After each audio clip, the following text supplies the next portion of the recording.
The Rangers are back in action tonight. 19 games left to go, but they have two very important ones coming up. Let's talk about this.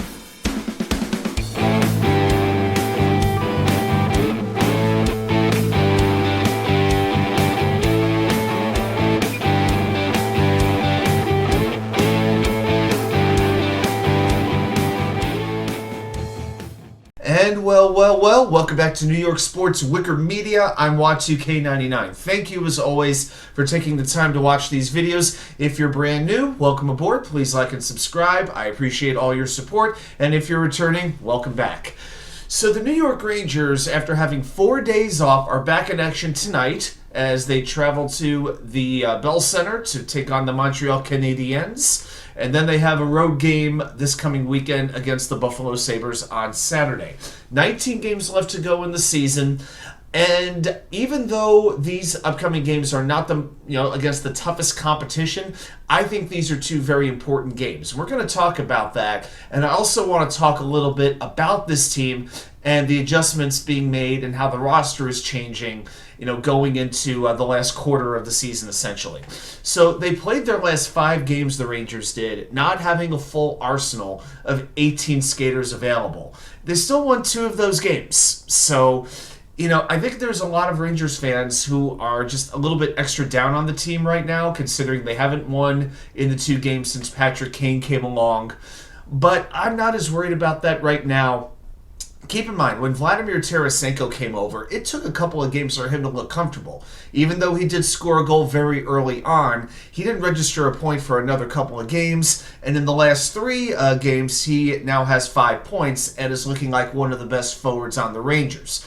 Kane, to me, has been looking a little hesitant, trying to figure out how everything kind of meshes together, with Vincenttrochek, with Artemi Panarin. They're still just fine. They're just still finding each other. I'm not going to worry about that too much at this point. And as a matter of fact, Kane's first practice with the team was Tuesday. So, the Rangers played 2 games without even having a chance to let Kane practice with them and, get acclimated. So I think as we see the last quarter of the season, the line is going to click more and more. Now, one thing that has been changing a little bit, it looks like, is the power play. And I think Coach Gerard Gallant is making some very interesting changes. Now, it seems like what he's trying to do is with his 2 power play lines, he's trying to balance them rather than front load them. So on one power play line, you've got, as your forwards, Chris Kreider, Mika Zibanejad, Vladimir Tarasenko, Filipino is the 4th forward, and jacobtrouba, not Adam Fox, is the defenseman. Very interesting. So he's keeping that first line together. And then the second line, he's keeping that line together as well with Artemi Panarin, Vincenttrochek, Patrick-Kane, and the 4th forward is Alexis Lafreniere. And then you have, of course, Adam Fox, now quarterbacking the 2nd power play unit. Very interesting way to go about it. Kaapo Kakko, unfortunately, is the odd man out. I find it a little bit strange that they would put Fox on maybe the 2nd power play unit, although it's going to be interesting to see when the Rangers have their power plays, will Gallant start automatically with the Zibanejad line? I mean, the Rangers' 2 most dynamic forwards on the power play, in my opinion, are Kreider and Zibanejad. They deserve the playing time, but then if you're doing that, you're leaving Adam Fox off. I'm not sure that I really understand where he's going with that. And to be honest, I think I would actually rather have Kakko over Lafreniere on the power play at this point. But we'll see how far that goes. The power play does need a little bit of a shakeup. It has not been looking as good over the last couple of weeks.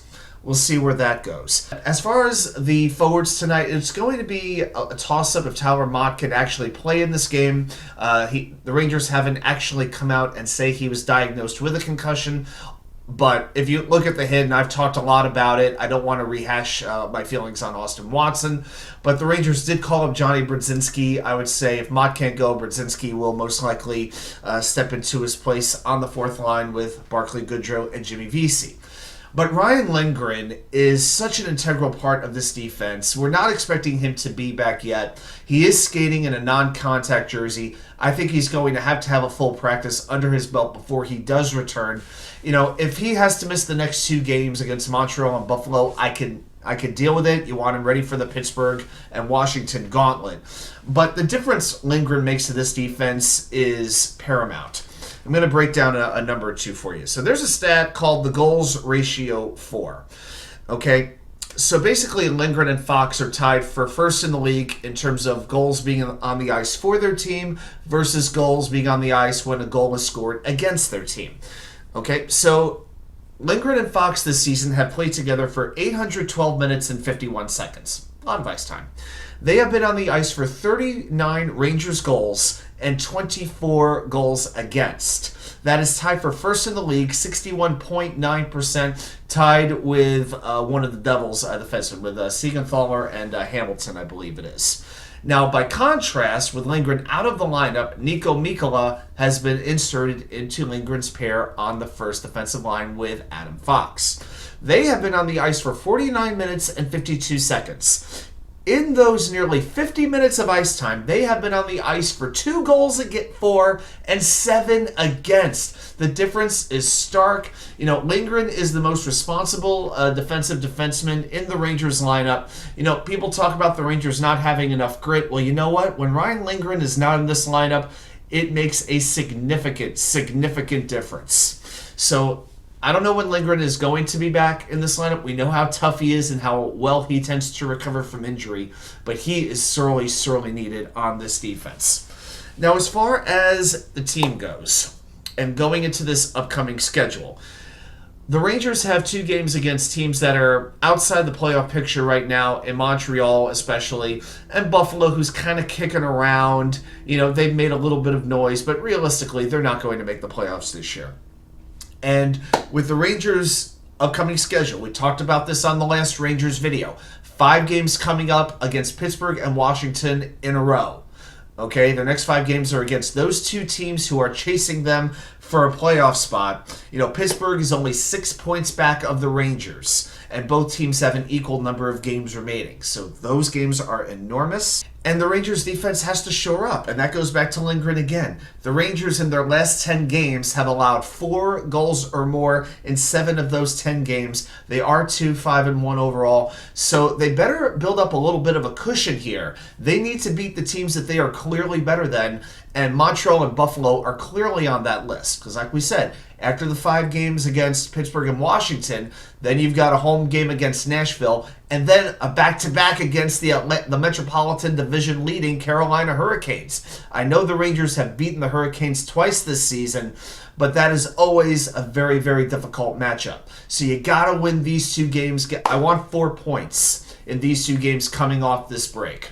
So, we're going to see what happens when the Rangers are back in action tonight across the border. It's going to be an exciting 19 games to the end of the regular season. Let's see how it all shakes out. So those are my thoughts on the Rangers. I want to thank everybody for watching. Leave me your comments. What do you think about where this team is right now? How confident are you going forward? I'll see you back here with more content from you know where. The Wicker Chair.